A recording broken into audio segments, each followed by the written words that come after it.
Question number 2 दिया हुआ है, किसी निश्चित ताप पर इथेनॉल, इथेनॉल का सूत्र होता है C2H5OH, इथेनॉल और मिथेनॉल, मिथेनॉल का सूत्र होता है CH3OH की वाष्प दाब क्रमशः दिया हुआ है 44.5 mmHg तथा 88.7 mmHg है। उसी ताप 60 ग्राम इथेनॉल को 40 ग्राम मिथेनॉल के साथ मिश्रित करके एक आदर्श, उसी ताप, यहाँ पे पर छूट गया है तो यहाँ पे लिखेंगे उसी ताप पर 60 ग्राम इथेनॉल को 40 ग्राम मिथेनॉल के साथ मिश्रित करके एक आदर्श विलयन बनाया जाता है। इस विलयन का कुल वाष्प दाब यानी पी टोटल निकालना है तथा वाष्प अवस्था में मिथेनॉल का मोल अंश ज्ञात करें। तो मिथेनॉल का है तो ये एम से शुरू होगा, मिथेनॉल है तो यहाँ पे निकालना है YM का मोल अंश निकालना है। तो सबसे पहले लिखेंगे प्रश्न से स्पष्ट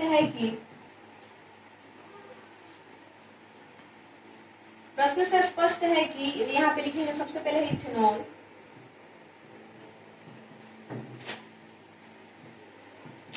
इथेनॉल का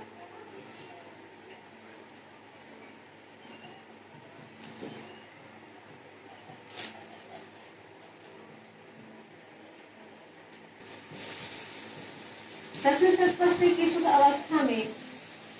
में दिया हुआ है तो लिखेंगे प्रश्न से स्पष्ट है कि शुद्ध अवस्था में इथेनॉल का वाष्प दाब, इथेनॉल है तो इथेनॉल ई से शुरू होता है तो यहाँ पे हो जाएगा पी डिग्री बराबर दिया हुआ है 44.5 mmHg तो लिखेंगे 44.5 mmHg तथा मिथेनॉल का वाष्प दाब, मिथेनॉल का वाष्प दाब है तो यहाँ पे PM डिग्री हो जाएगा, यानी PM डिग्री बराबर दिया हुआ है 88.7 mmHg तो यहाँ पे लिखेंगे 88.7 mmHg और यहाँ पे इथेनॉल का दिया गया भार है 60 ग्राम और मिथेनॉल का है 40 ग्राम तो लिखेंगे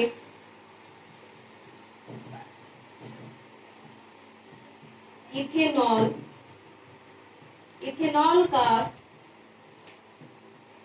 दिया गया भार बराबर, तो इथेनॉल का भार दिया गया है 60 ग्राम तो यहाँ पे लिखेंगे 60 ग्राम और उसके बाद इथेनॉल का सबसे पहले इथेनॉल का यहाँ पे अणु भार निकालेंगे, लिखेंगे इसलिए तो इथेनॉल का अणु भार निकालने से पहले सबसे पहले इथेनॉल का दिया गया भार लिख देते हैं तो यहाँ पे लिखेंगे मिथेनॉल का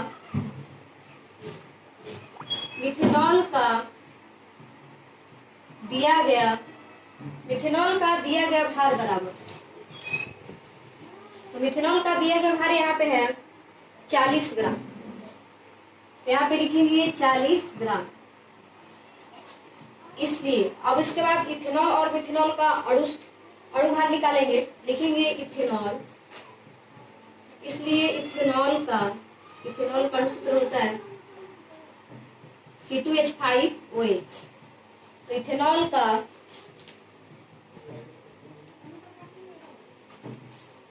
अणु भार बराबर तो यहाँ सबसे पहले देखेंगे C2 यानी कार्बन की संख्या यहाँ पे 2 है तो लिखेंगे 2 गुने कार्बन का परमाणु भार प्लस हाइड्रोजन की संख्या यहाँ पे H5 है और एक यहाँ पे H है, टोटल हाइड्रोजन यहाँ पे 6 है तो लिखेंगे 6 गुने हाइड्रोजन का परमाणु भार प्लस, उसके बाद यहाँ पे ऑक्सीजन एक ही है तो 1 गुने ऑक्सीजन का परमाणु भार, 2 गुने कार्बन का परमाणु भार होता है 12 तो 1 गुने 12 प्लस 6 गुने हाइड्रोजन का होता है 1 तो 6 गुने 1 प्लस 1 गुने ऑक्सीजन का होता है 16 तो यहाँ पे 16 लिखेंगे। अब 12 में 2 से गुना करेंगे तो आएगा 24 प्लस 6 प्लस 16 में 1 से गुना करेंगे तो 16 यानी 46 ग्राम प्रति मोल। यहाँ पे आप लोग देख सकते हैं इथेनॉल का अणु भार निकला है तो आया है 46 ग्राम प्रति मोल। अब उसके बाद निकालेंगे मिथेनॉल का अणु भार।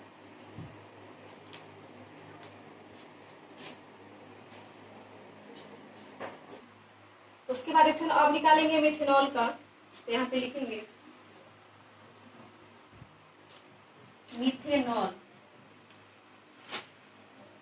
तो मिथेनॉल का अणु सूत्र होता है CH3OH। मिथेनॉल का अणु भार बराबर, तो यहाँ पे CH3OH यानी यहाँ पे कार्बन, तो यहाँ पे CH3OH है यानी कार्बन की संख्या यहाँ पे 1 है तो लिखेंगे 1 गुने कार्बन का परमाणु भार प्लस यहाँ पे H3 है और यहाँ पे एक हाइड्रोजन, यहाँ पे टोटल 4 है तो लिखेंगे 4 गुने हाइड्रोजन का परमाणु भार प्लस ऑक्सीजन यहाँ पे 1 ही है तो लिखेंगे 1 गुने ऑक्सीजन का परमाणु भार। 1 गुने कार्बन का परमाणु भार होता है 12 प्लस 4 गुने हाइड्रोजन का होता है 1 प्लस 1 गुने ऑक्सीजन का होता है 16। तो यहाँ पे 12 में 1 से गुना करेंगे तो 12 प्लस 4 में 1 से गुना करेंगे तो 4 प्लस 16 में 1 से गुना करेंगे तो 16। इन सबको जोड़ेंगे तो आएगा 32 ग्राम प्रति मोल। अब उसके बाद यहाँ पे फॉर्मूला लगाएंगे मोल वाला, लिखेंगे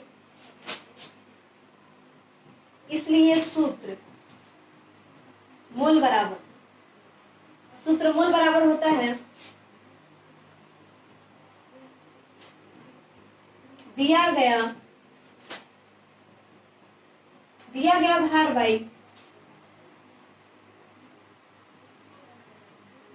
भार से। यहाँ इथेनॉल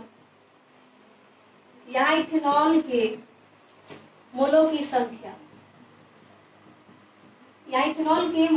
संख्या, तो इथेनॉल है तो यहाँ पे हो जाएगा एनी,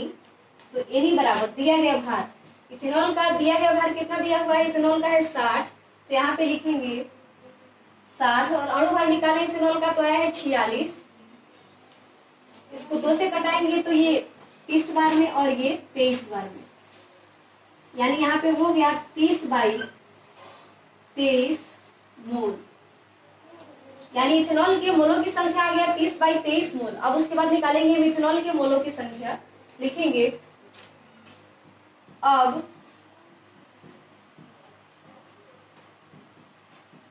मिथेनॉल के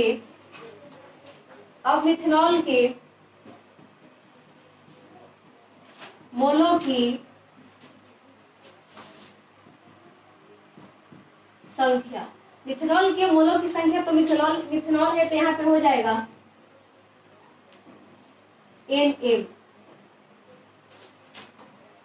NM बराबर, तो मिथेनॉल का यहाँ पे दिया गया भार था 40 तो यहाँ पे लिखेंगे 40 और इसका हम निकाले हैं अणु भार तो आया है 32। 8 से कटाएंगे तो ये 5 बार में जाएगा और ये 4 बार में, यानी 5/4 मोल, 30/23 मोल और मिथेनॉल के मोलों की संख्या आ गया 5/4 मोल। अब आगे देखते हैं। अब सबसे पहले मोलों की संख्या निकालने के बाद मोल अंश निकालेंगे, लिखेंगे इसलिए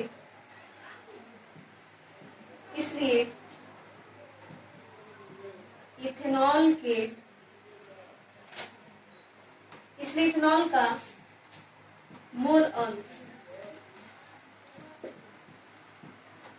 अंश यानी इथेनॉल है तो यहाँ पे हो जाएगा XE बराबर, यहाँ पे हो जाएगा,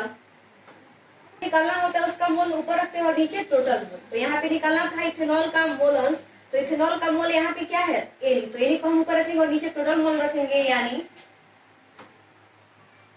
एनी प्लस एनएम, यानी यहाँ पे इथेनॉल के मोलों की संख्या प्लस मिथेनॉल के मोलों की संख्या। उसके बाद लिखेंगे यहाँ एन, तो एनी का संख्या यहाँ पे कितना है 30/23, तो यहाँ पे लिखेंगे 30/23। उसके बाद फिर यहाँ पे एनी लिखेंगे 30/23 प्लस और एनएम, तो एनएम यहाँ पे आया है 5/4।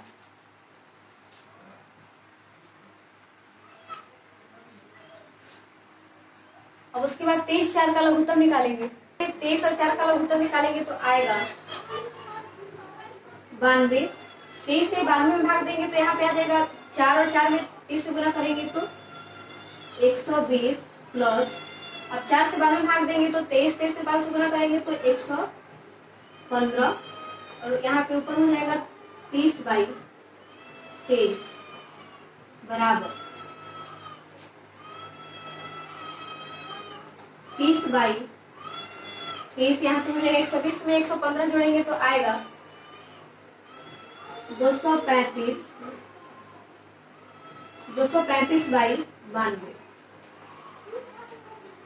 बराबर 30/23 गुने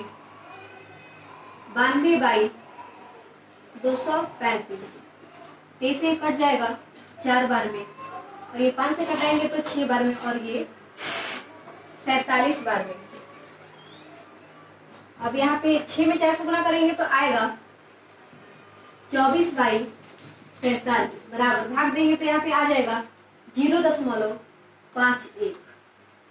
यानी यहाँ पे इथेनॉल के मोल अंश आ गया, यानी x की का मान आ गया 0.51। अब निकालेंगे यहाँ पे मिथेनॉल का मोल अंश। मिथेनॉल, अब मिथेनॉल का मोल अंश, मिथेनॉल का मोल अंश है तो यहाँ पे हो जाएगा XM, तो XM बराबर 1 माइनस XE बराबर, यानी टोटल मोल का योग जो होता है वो 1 होता है, तो एक काम अगर उसका योग टोटल मोल अंश का योग 1 होता है, तो इसलिए 1 का निकालने हैं तो 1 में से क्या करेंगे, दूसरे को माइनस कर देंगे तो पहला निकल जाएगा। जैसे यहाँ पे हो गया, हमको XM निकालना है तो क्या करेंगे, 1 में से XE को माइनस कर देंगे, तो यहाँ पे 1 माइनस XE का मान आया है 0.51। 1 में से 0.5 माइनस करेंगे तो आएगा 0.49। तो इस तरीके से इथेनॉल का मोल अंश निकाल लिए और मिथेनॉल का मोल अंश निकाल लिए। अब यहाँ देखेंगे, इसलिए सूत्र PA बराबर होता है PA डिग्री इंटू XA से, PA से आंशिक दाब, यहाँ इथेनॉल का आंशिक दाब, तो इथेनॉल का आंशिक दाब है तो यहाँ पे हो जाएगा, इथेनॉल है तो P बराबर, और यहाँ पे है PA नॉट, तो यहाँ पे हो जाएगा P नॉट इंटू, यहाँ पे X है तो यहाँ पे हो जाएगा XE बराबर, P नॉट का मान दिया होता क्वेश्चन में 44.5 और एक आया है 0.5, तो यहाँ पे 44.5 गुने 0.5 करेंगे तो आएगा 22.69 mmHg। इसी प्रकार मिथेनॉल का आंशिक दाब यहाँ पे हो जाएगा degree into PM degree into, यहाँ पे XA है तो यहाँ पे हो जाएगा XM, तो PM डिग्री का मान दिया 46 mmHg। तो इस तरह से हम आंशिक दाब इथेनॉल का निकाले तो आया 22.69 mmHg, और मिथेनॉल का निकाले तो यहाँ पे आया 43.46 Hg। डाल्टन के आंशिक दाब के नियम से यहाँ विलयन का कुल वाष्प दाब यानी P टोटल बराबर हो जाएगा P प्लस PM, तो P का मान यहाँ पे निकाले हैं तो आया है 22.69, तो यहाँ पे लिखेंगे 22.69 प्लस, और PM निकाले हैं तो आया है 43.46। अब यहाँ पे यहाँ वाष्प अवस्था में मिथेनॉल का मोलंश, तो मिथेनॉल का मोलंश है तो यहाँ पे Ym बराबर हो गया Pm बाई पी टोटल, या Ym बराबर,